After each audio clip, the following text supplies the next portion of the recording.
The true powers of the pawpaw fruit. Hello One Piece enthusiasts, I'm the One Piece nerd, and today let's talk about Kuma's devil fruit, the pawpaw fruit, or in Japanese known as the Niku Niku no Mi. So this fruit, when first revealed, was definitely very interesting because at the time of Sabaody, we've already seen a lot of crazy devil fruits, but this was sort of insane. This is the fruit that gave the Straw Hats the hardest time they've ever had pre-time skip. And I would say even up until now. It has basically proven to be the Straw Hats' worst nemesis. So, when the fruit was first introduced back in Sabaody, when Kuma used it to create shockwaves, the general principle of the fruit was the paws can be used to deflect off attacks, and it can also be used to create shockwaves in any way, shape, or form. But, what we're emphasizing here is what Kuma did with Luffy. Back in Thriller Bark, when Kuma, if you guys don't remember, Kuma basically took out the pain of Luffy, the pain and the stress of Luffy, and turned it into like a bubble sort of thing. It turned into a paw-shaped bubble where Luffy's pain and suffering and stress and anxiety was all over there, and it turned into basically a ball of, it turned into an atomic bomb almost, and it's basically allowing you to extract pain and then maybe give it to someone else, or even maybe just, basically removing pain like a surgery. It's sort of insane. And I didn't really think much about it. In fact, I don't think any of us did. So, when you have, and this also brings up sort of Vegapunk's creative genius about the fact that,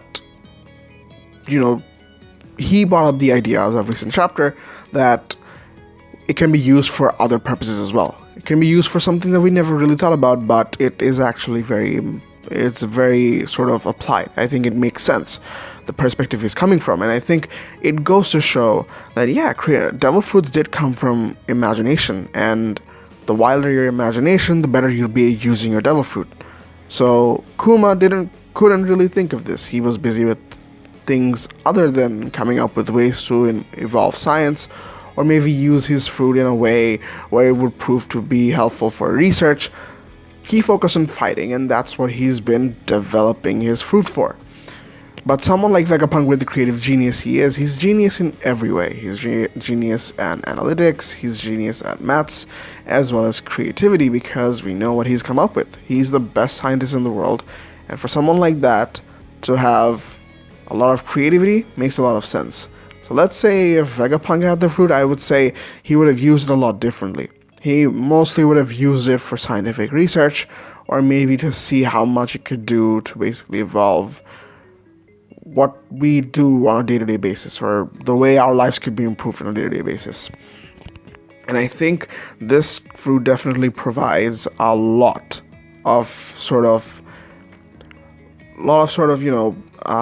general idea for what Vegapunk has come up with right now. Remember, Vegapunk's ultimate goal is to create a system where everyone would be able to input their own information, their experiences, and other people would be able to see it, and we will all share one mind, sort of like the internet, but it doesn't exist. As of now, the only thing that exists is Punk Records, but that's only for Vegapunk. When you think about the way Vegapunk talked about the pawpaw fruit and how he would use it, he basically said that he would, if it takes away pain, nerves, it basically extracts the nerves and basically shows them to you. For doctors, I would say, you guys can say it, like, while you're definitely going to feel the pain, for scientists to research on this, you'll be able to understand the nerve cells and how the complication goes over there. His point was, if the soul has a weight. He talked about how a person loses some amount of kilograms after that person dies, and that's probably because it was theorized that it could be the weight of the soul. So the soul contains pain, stress, happiness, memories, and whatnot, imagination, creativity. Vegapunk's theory was that if the fruit allows you to extract pain from the soul, specifically from the soul, not the body, it's possible to even extract it's possible to extract memories and even imaginations from a particular user. And when you think of it that way, it's sort of like, yeah, I think it does form sort of a basis for what Vegapunk's trying to do with Punk Records. You use the fruit in order to extract memories and imagination from other people from all around the world who would volunteer to do it. You have that, and then if somehow you can convert that energy, you can convert that whatever bomb you have into literal words or into literal feelings, where you have a system where it could be updated and it basically shows whatever you have, shows the experiences you've gathered or whatever you're trying to share. I think this could go a long way. I think Kuma only knows how to use it because of his experience. Remember, the user is only good depending on how the person uses the fruit. It was made for Kuma used it for combat. Vegapunk can definitely use it for science. And I feel like this fruit now has become sort of like an integral part of the future of the story. And yeah, honestly speaking, like you guys can sort of go back and think, like, Luffy's imagination. If Luffy's imagination, his battle prowess, not, imagination like, he's very stupid in terms of imagination. He's thinking of only meat. But in terms of battle strategies and battle creativity, the way he comes up, and the Gomu Gomu no Mi being what it is, or Hito Hito no Mi Madonika being a literal manifestation of your imagination, and Devil Fruits being a part of that, imagine if all the people in the world would have Luffy's level of creativity when it comes to combat. People can come up with a lot of interesting stuff. And Devil Fruit users who use the Devil Fruits for fighting could even use some of that ideas in order to basically make themselves better. And I feel like this can definitely go a long way. Now, as to whether or not, who has the fruit and whatever, so the way it's implied is that Kuma basically gave up his life. Kuma does not exist. To Vegapunk, at least, like, you would think the man who operated on Kuma would know his status. And Vegapunk literally defines Kuma's status as being dead. You cannot bring him back. And so PX0, as we know right now, is not Kuma. He's in fact dead. He's now a slave to the world government. So I don't really see a point where we get to see a real body of Kuma's, because I think it's done.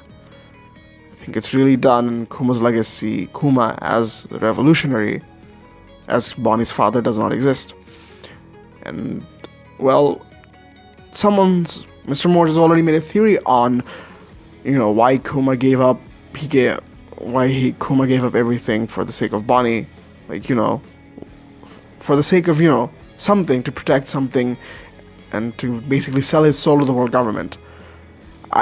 People have already theorized that. I don't want to get into that, but I guess it makes a lot of sense. Kuma has basically left all the memories for Bonnie to see, maybe for Bonnie to see, and he's now gone. There's no way he's coming back. And although Vegapunk says that, it'll do you more harm than good, clarity or sort of like, closure is necessary for Bonnie to basically move on. To understand, to accept the fact that, yeah, Kuma's gone, all that's left is the memories and the pain and whatever he had to do for the world government or for Bonnie, and then she'll get to see everything firsthand. I feel like Vegapunk can definitely do it, although he says he doesn't want to show. I guess we will see it. As for the Niku Niku no Mi, I want the fruit back. I need the fruit because I feel like Vegapunk needs the fruit in order to do whatever he wants to do. I think it'll make his venture into the world of the internet, in the One Piece world, a lot easier. And I think it sort of theorizes the fact that, yeah, maybe the Pawpaw fruit will end up in the Straw Hat's hand, because the numbers and whatever thing, Nikyu, I think it's 1 and 9 maybe, I'm not exactly sure. You guys can fact check. But there are numbers according to the Devil Fruits of the Straw Hats, and one of them theorized that the Niku Niku no Mi might end up with the Straw Hats, and I think this makes a lot of sense. I want to see that back. I want to see Niku Niku back because it has a lot of prospect. As for Kuma, I believe this is it. This is the last straw. I don't see him getting over the red line.